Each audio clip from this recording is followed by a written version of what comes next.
He's known for getting criminals off the streets of Gotham City, but Batman on the wrong side of the law in northern Michigan, he's been arrested. Mark Williams, 33 years old and better known as Petoskey Batman, was arrested when he showed up in costume at a crime scene in Emmett County. Local media there report that state police were looking for an injured person after a car accident when the Caped Crusader showed up and said he wanted to help. Police told Batman to get lost and then later arrested him for getting in their way of a search. The charge is a felony, and if convicted, Petoskey Batman could get 2 years. Williams, Northern Michigan's version of Bruce Wayne, made headlines last year when he was found hanging off a building in full costume.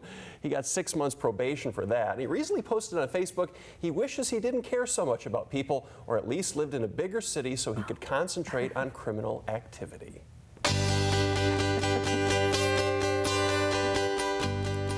The world's largest art competition almost over, but some important stuff still needs to be done. It does. Just a couple. Breaking tonight at 5, the search for 2 escaped inmates in Allegan County has taken a twist. Detectives say they believe the 2 are with their girlfriends, who police are also looking for right now.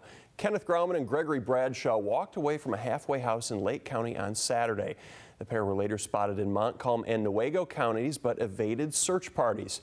Yesterday, police received reports of a sighting in Allegan County and organized a search from both the ground and the air, but they weren't able to find the 2. Tonight, we're learning they may be with their girlfriends, 17-year-old Brittany Rector and 29-year-old Laura Grauman. Both of those females are missing tonight as well. We will have more on this story coming up at 6. Thank you, Nicole. As the search continues in Indiana, tonight Fox 17 is hearing from the father of fugitive Kenneth Grauman II.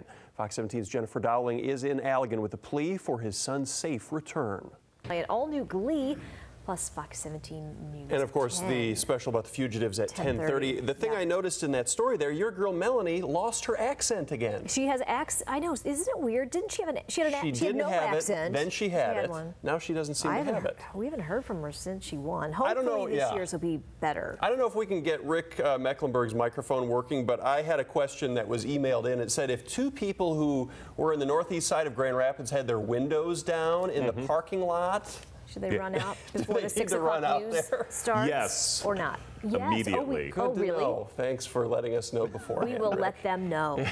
We will let them know on Facebook and on Twitter. Yeah, we do have much more ahead on Fox 17 News at 6. Stay with us. To that, showers and storms caught us off guard. I have an update from the 2 people in the northeast side of Grand Rapids who had their windows down. Luckily, not too much damage, but I did also hear from somebody who had a convertible who had their top down, and they said they really wish there was somebody who worked in their office who could tell them to put their top back up when it might rain.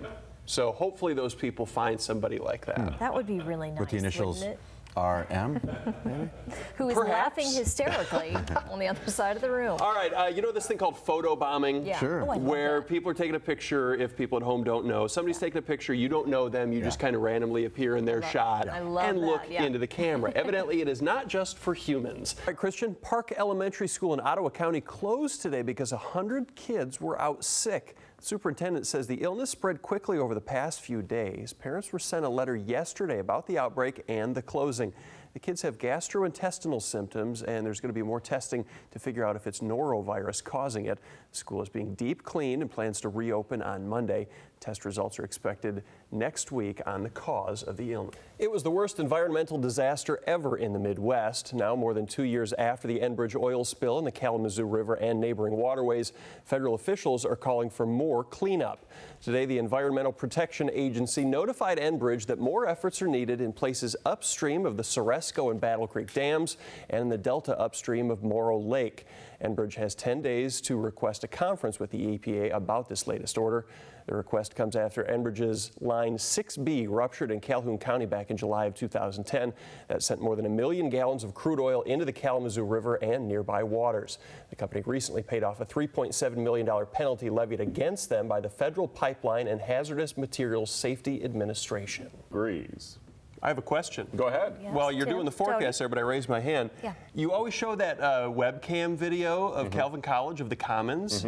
We've never seen any people on the Commons. Can we get the students out there to let us know that they're there and they're watching us? Do Maybe that. hold up like cards or something that say Fox 17? That would be, they could like assemble in a 1-7, right? Exactly. You know what I'm talking about because you take that shot sometimes to show us what the weather looks like. You know, I bet they're all in class or at the library. Well, yeah. Maybe we could talk to the administration, give them an hour break, and let them go out there and Let's do assemble that. sometime. Let's work on that. Just thought I'd offer that up. Great idea. We're going to have the 7-day forecast. Now on to our other big story tonight. We are learning about a major development one day after the funeral of a Grand Valley State University advisor who was found murdered in the basement of his Grand Rapids home.